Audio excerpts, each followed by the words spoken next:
আসসালামু আলাইকুম। আপনাদের সকলকে আমি আমন্ত্রণ জানাচ্ছি আজকের ক্রিমিনাল ল এর উপর এই আইন বিষয়ক অনুষ্ঠান ক্রিমিনাল জাস্টিস প্রোগ্রাম দেখবার জন্য। আমি আজম এন্ড কো সলিসিটরস এর প্রিন্সিপাল সলিসিটর শাফিউল আজম। ক্রিমিনাল জাস্টিস প্রোগ্রাম অনুষ্ঠিত হয় রোববার দুপুর 12:30 থেকে 2টা পর্যন্ত। আমি লাইভ প্রোগ্রাম করি, তারপরের প্রোগ্রামে আমি গ্যাপ দিই এবং আজকের প্রোগ্রামটা আবার প্রচার করা হবে, রিপিট দেখানো হবে কাল সোমবার সকাল 9:30 থেকে 11টা পর্যন্ত এনটিভিতে। আপনার এই প্রোগ্রামটা আমি শুধু ক্রিমিনাল ল বিষয়ে আলোচনা করি। আমি দীর্ঘ প্রায় 25 বছরের ও অধিক ধরে শুধু ক্রিমিনাল ল এর উপরেই আমি প্র্যাকটিস করে আসছি। তাই আমার অভিজ্ঞতা, আমার স্পেশালিজম, এক্সপার্টিজ হচ্ছে ক্রিমিনাল ল এর উপরে।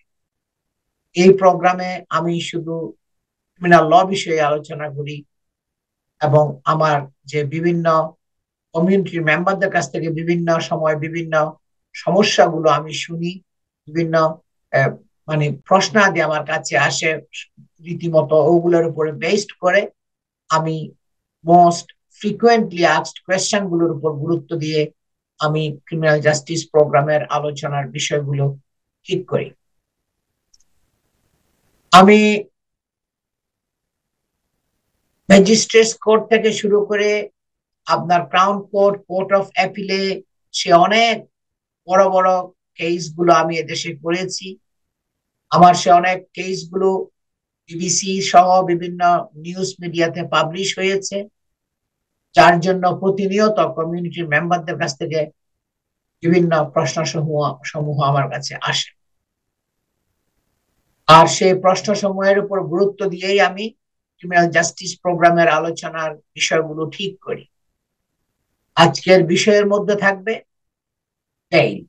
ক্রিমিনাল কোর্ট থেকে কিভাবে বেইল পেতে হয়, কিভাবে বেইল পেতে হবে, বেইল পাইতে হলে আপনার কি কি কর্তব্য করণীয় আছে, কি করা দরকার, এগুলোর উপর আমি বলবো। কারণ এগুলা যখন মানুষ যখন মার্ডার, রেপ, কিডন্যাপিং, রবারি, বড় বড় কেসের মধ্যে যখন পড়ে, তখন পুলিশ বেইল দিতে চায় না এবং কোর্ট ও আপনার দেখা যায় পুলিশের যে বেইল রিজেক্ট করার যে গ্রাউন্ড গুলা দেয়, ওগুলাকে অনেক সময় কোর্ট খুব মানে বুঝার চেষ্টা করে মনোযোগ সহকারে, এবং যেখানে ভালো গ্রাউন্ড না থাকে তখন তখন আপনার বেইল দেয় না।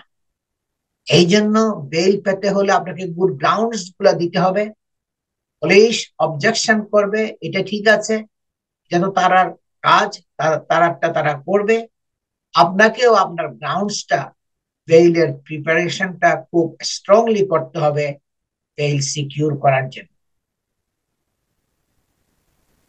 I am going to talk about the general principles of criminal law in this program. এই প্রোগ্রামের মধ্যে আমি যেগুলো বলবো, এগুলো আপনার কোনো আমি আপনার মানুষের স্পেসিফিক কেস না দেখে আমি জেনারেল প্রিন্সিপালস অফ ল এর উপর আমি কথা বলবো। সুতরাং any investigation, if you are facing criminal investigation or concerned with something that involves the police, always seek advice from a specialist criminal defense solicitor. Police যদি আপনাকে অ্যারেস্ট করে police স্টেশনে নিয়ে যায়, সে রাস্তা থেকে হোক, আপনার ঘর থেকে হোক, বা কাজের জায়গা থেকে হোক, যেখান থেকে হোক না কেন, সহসা দেরি না করে আপনি একজন স্পেশালিস্ট ক্রিমিনাল ডিফেন্স সলিসিটরের সাথে যোগাযোগ করে, তার সাথে মিটিং করে আপনি সমস্ত প্রোস এন্ড কনস গুলো, পজিটিভ নেগেটিভ সাইড গুলো, কনসিকুয়েন্স কি কি হইতে পারে আপনার মানে এই যে এলিগেশনের যদি কোর্টে প্রগ্রেস করে, এগুলো বিস্তারিত আপনি আলোচনা করার পরে তখন আপনি ইন্টারভিউ ফেস করবেন। এটা অত্যন্ত গুরুত্বপূর্ণ, কারণ পুলিশের ইন্টারভিউর মধ্যে যে কথাগুলো বলবেন এগুলো টেপ রেকর্ডেড হয় এবং পরবর্তীতে আপনার এগুলো একটা এভিডেন্স হিসাবে কাজ করে। যার জন্য আমি সবাইকে বলি, এখন কিন্তু পুলিশ সাধারণত এই কোভিড এর পর থেকেই প্রায় সময় দেখা যায় পুলিশ বলে কি তোমরা একটা অ্যাপয়েন্টমেন্ট নিয়ে আসো, আমাদের সাথে অ্যাপয়েন্টমেন্ট করো, তোমাকে আমরা দেখতে চাই। সুতরাং আপনি তো 2-4 দিন বা এক সপ্তাহ সময় পাবেন পুলিশের কাছে যাওয়ার জন্য। ওই সময়ের মধ্যে আপনাকে আত্মীয় স্বজন, বন্ধু বান্ধব, পরিচিত যারা যারা আছে সবার সাথে যোগাযোগ করে আপনাকে খোঁজ করতে হবে ক্রিমিনাল ল কারা প্র্যাকটিস করে। আপনি immigration law, family law, divorce law, housing law এর কাছে গেলে হবে না। এগুলো সবগুলো হলো আপনার সিভিল ল। আপনাকে যেতে হবে ক্রিমিনাল ল স্পেশালিস্ট সলিসিটরের কাছে, যাদের অভিজ্ঞতা আছে, এক্সপার্টিস হচ্ছে ক্রিমিনাল ল এর উপরে। কারণ সিভিল কোর্ট এবং ক্রিমিনাল কোর্টের ল এবং প্রসিজার গুলা ভিন্ন। একটা হলো আপনার ক্রিমিনাল ল এর রুলস রেগুলেশনস ফলো করে ক্রিমিনাল কেসের মধ্যে, যেখানে আপনার এই রুলস গুলা, এই ক্রিমিনাল ল এর প্রসিজার গুলা যারা সিভিল ল প্র্যাকটিস করে তাদের হয়তো জানা থাকবে না। এই জন্য অত্যন্ত গুরুত্বপূর্ণ আপনি খুঁজে বের করবেন। অনেকে আমার কাছে আসে, ক্লায়েন্টরা, তারা আসে, একজন ইমিগ্রেশন লয়ার আমাকে ফোন করে যে আজম ভাই, শফিউল আজম সাহেব, আমার কাছে একটা কেস আছে, আসছে, এই লোকটা একটা রেপ কেসে পড়ছে। তখন আমি চিন্তা করছি ঠিক আছে, আপনি আমার কাছে ফোন করতে বলেন, আমার কাছে আমার অফিসের নাম্বার দিয়ে দেন। কারণ আমি তখন চিন্তা করি কি, সে তো অনেক লেট হয়ে গেছে, সে আরো আগে যোগাযোগ করে নাই। কারণ অনেক জিনিসগুলো পুলিশ কেসের মধ্যে লেট করলে সেই জিনিসগুলোকে রেকটিফাই করা সম্ভব হয় না অনেক জিনিস। যার জন্য আমি সবসময় এই কথাগুলো বলি, আপনাদের যেই সাসপিশন থাকবে, আপনাদের পুলিশ আপনাদেরকে অ্যারেস্ট করবে, পুলিশ আপনাকে খোঁজ দিছে, এনি টাইম আপনাকে পুলিশের ইন্টারভিউ ফেস করতে হবে। এবং এইটা আপনার জীবন জীবিকার উপর নির্ভর করবে। কারণ সিভিল কেসে পড়লে আপনি পয়সা করে হারাবেন, হয়তো কিছু ক্ষতি হবে, কিন্তু ক্রিমিনাল কেসে পড়লে পয়সা করি তো যাই, কনফিসকেশন অর্ডার এগুলো করে, এগুলো তো তারা আদায় করেই, প্লাস প্রিজনে পাঠায়। যার মানে আপনার লাইভলিহুড, আপনার মানে মানে ফ্রিডম আর থাকবে না, প্রিজনে আপনাকে থাকতে হবে। যার জন্য ক্রিমিনাল কেসের কোনো সন্দেহ যদি মাথার মধ্যে থাকে যে আমি একটা ক্রিমিনাল প্রসিকিউশন ফেস করতে পারি, তখন আপনি সময় নিতে পারবেন না, দেরি করতে পারবেন না, বসে থাকতে পারবেন না। আপনাকে সহসা যোগাযোগ করতে হবে একজন অভিজ্ঞতা সম্পন্ন ক্রিমিনাল ডিফেন্স সলিসিটরের সাথে। নিজে যদি নাও জানেন, আপনি গুগলের মধ্যে সার্চ করবেন। কারণ বাংলাদেশি সলিসিটর তো ক্রিমিনাল ল প্র্যাকটিস করে এরকম কেউই নাই এখানে, আগে তো কেউই ছিল না, এখন মনে হয় আর 2-1 জন হয়েছে মনে হয় রিসেন্টলি। তো এই জন্য আপনাকে খুঁজতে হবে গুগলের মধ্যে criminal law specialist, criminal defence solicitor. তখন আপনি দেখবেন, যার আপনার যদি ভাষার কোনো প্রতিবন্ধকতা মানে মানে একটা লিমিটেশন থাকে, তখন আপনি বেঙ্গলি স্পিকিং এইটাও আপনি উল্লেখ করতে পারেন। তখন আপনি দেখবেন কারা আছে আপনার কাছে, মানে ভাষার বা যেখানে থাকেন তার কাছে টাছে কোনো আছে কিনা দেখবেন।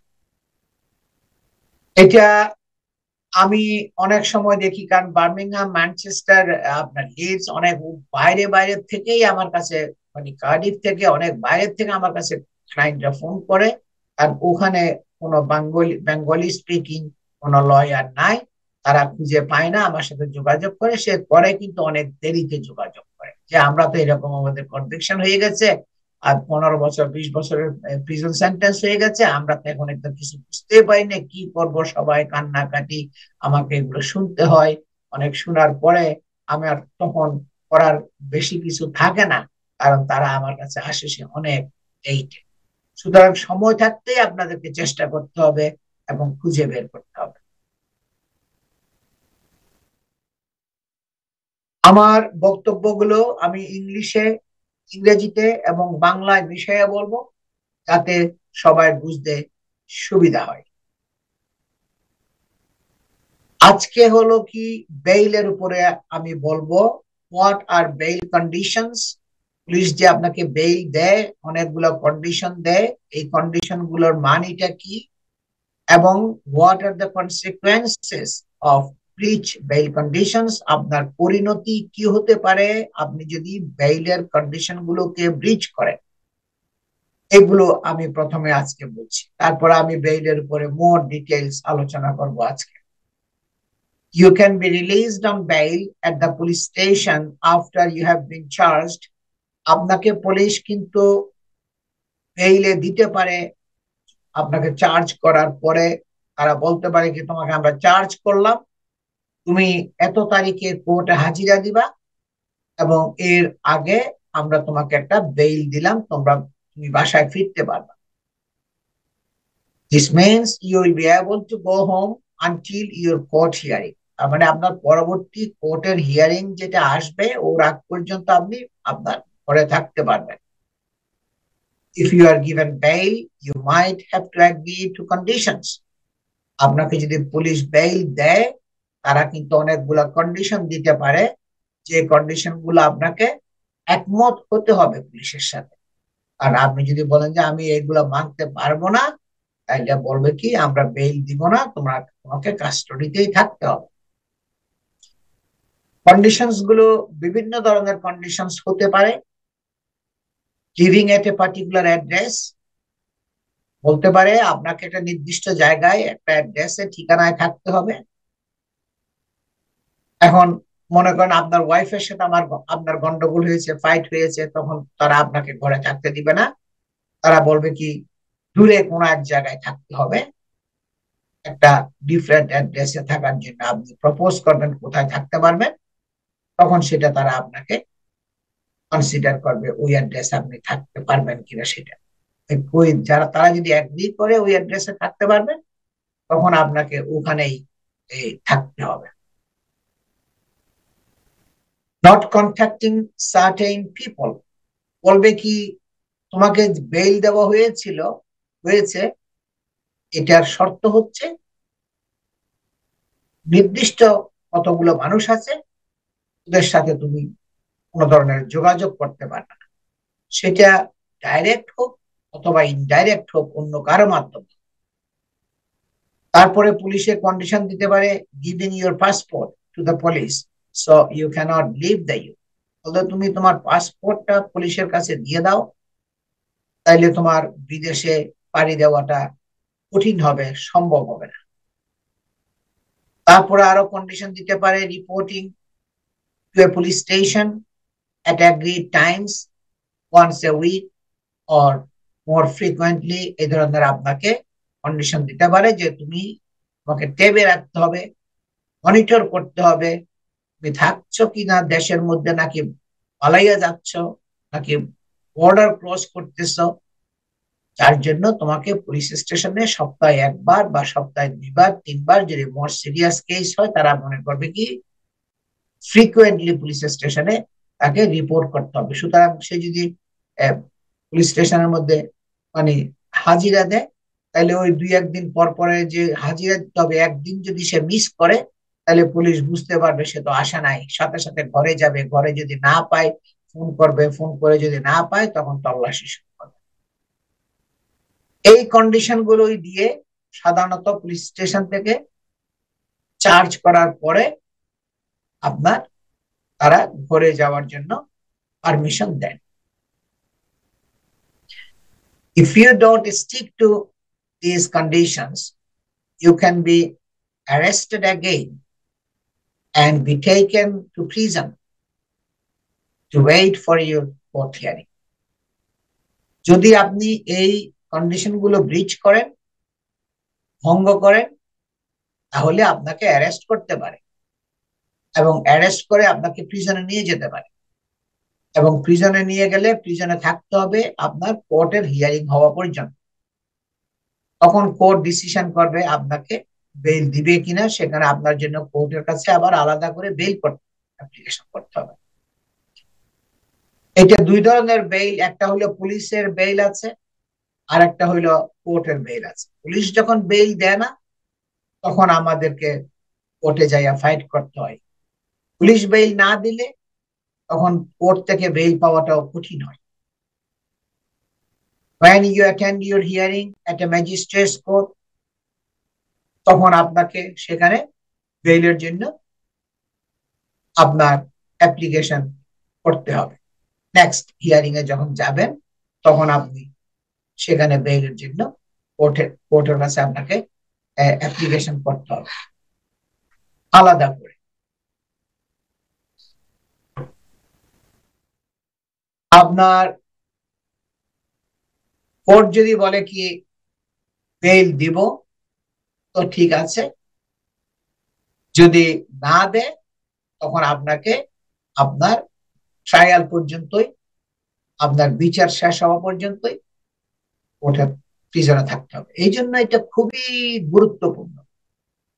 মনে করেন আপনি একজন নির্দোষ, আপনি দোষ করেন নাই, যে বেইলের সাথে নির্দোষটা সেটা তো প্রমাণিত হবে আপনার কেসটা ট্রায়াল হওয়ার পরে, যখন আপনি সবগুলো আপনার সাইডটাকে উপস্থাপন করবেন, জাজ এবং জুরি যখন বুঝবে, বুঝার পরে তখন তারা একটা সিদ্ধান্তে উপনীত হবে, যে জুরি বলবে কি না, সে আসলে যে অভিযোগ তার বিরুদ্ধে আনা হয়েছে সেই অভিযোগের জন্য তাকে মানে গিলটি বলা যাবে না, সে গিলটি না।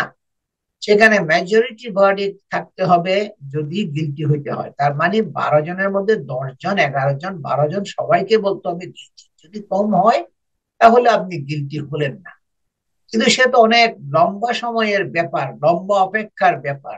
এই সময়কার মধ্যে যে বেইলের যে ব্যাপারটা আছে সেটা তো একটা ভিন্ন ব্যাপার। যে আপনি রেপ কেসের জন্য, কিডন্যাপিং কেসের জন্য, রবারি কেসের জন্য, মার্ডার কেসের জন্য আপনাকে চার্জ করেছে, এখন এগুলোর জন্য পুলিশ আর্গুও করবে এগুলো খুব সিরিয়াস নেচার অফ কেস, আমরা বেইল দিব না। সুতরাং আপনাকে খুব ম্যাটিকুলাসলি আপনার বেইল অ্যাপ্লিকেশনটা প্রিপেয়ার করতে হবে। Reason you may not be given bail, বিভিন্ন কারণে বেইল আপনাকে না দিতে পারে, এবং বেইল না দেওয়ার কারণগুলো অনেকগুলো আছে। আমি কয়েকটা বলব কেন বেইল দিবে না। প্রথম হলো কি, you are charge with serious offence. একটু আগে যেটা বললাম, আর্ম রবারি, আপনার মার্ডার, ম্যানস্লৌটার, রেপ, এগুলো সিরিয়াস নেচার কেস।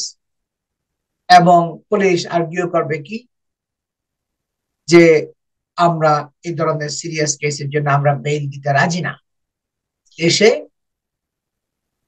কনভিকশন হলে তার যেহেতু লং সেন্টেন্স হবে, সে দেশ ছেড়ে পালাইয়া যাওয়ার জন্য একটা চেষ্টা করবে অথবা পালাইয়া যাবে, আমরা যার জন্য বেইলের জন্য অপোজ করব। এই একটা কারণে তারা বেইল অপোজ করতে পারে, কারণ যে অপরাধের জন্য তাকে চার্জ করা হয়েছে সেগুলো খুবই গুরুতর অপরাধ। আর একটা হইলো কি, you have been convicted of a serious crime in the past, এবং পুলিশ বলতে পারে এই লোক তো এটা আজকে তো প্রথমবার না, সে বিগত জীবনেও তো সে খুব সিরিয়াস ক্রাইমের জন্য তাকে কনভিকশন করা হয়েছে, তার অতীত ইতিহাস আছে ক্রিমিনাল কনভিকশনের। তখন এটাও একটা রিজন হতে পারে। এখন তার কেসটা মোর সিরিয়াস হবে যেহেতু তার অফেন্ডিং হিস্ট্রি আছে। তারপর আরেকটা কারণ হইতে পারে, you have been given bail in the past and not stuck to the terms. যে আমাদের রেকর্ড আছে যে তাকে বেইল দেওয়া হয়েছিল, কিন্তু সে বেইলের কন্ডিশন যে যা দেওয়া হয়েছে সেগুলো সে পালন করে নাই, সেগুলো সে ব্রিচ করেছে, ব্রেক করেছে, যার জন্য আমরা এখন বেইল দেওয়ার জন্য অপোজ করি কোর্টের কাছে। আরো কারণ দিতে পারে কি কারণে বেইলটা আপনার জাজ রিফিউজ করতে পারে, এবং কোন কোন অবজেকশন গুলো পুলিশ করতে পারে বেইলের এগেইনস্টে, বেইল না দেওয়ার জন্য। A police think you may not turn up for your hearing, এবং পুলিশ মনে করে কি, কোর্টকে বলবে আমরা মনে করি সে তার কোর্ট হিয়ারিং এর জন্য অ্যাটেন্ড করবে না। এটা একটা গ্রাউন্ড তারা বলতে পারে। তারপরে police think you might commit a crime while you are on bail, এবং বলতে পারে কি যে তাকে যদি বেল দেওয়া হয় তাইলে সে আরো একটা অপরাধ করবে, সে আর একটা অপরাধ করবে, যার জন্য আমরা তাকে বেল দিতে রাজি না। এগুলো আপনার রিজন দিতে পারে পুলিশ।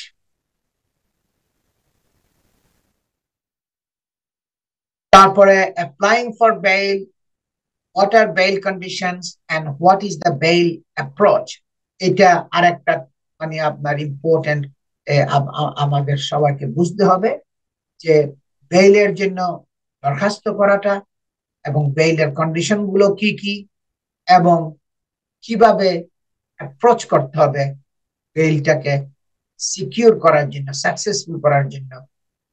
এটা হইলো আরেকটা important step for securing bail. কারণ আপনার বেইল অ্যাপ্লিকেশনটা আমি বলেছি যে ম্যাটিকুলাসলি প্রিপেয়ার করতে হবে, খুবই গ্রাউন্ডস গুলো খুবই লজিক্যাল গ্রাউন্ডস দিয়ে ভালো মতো আপনার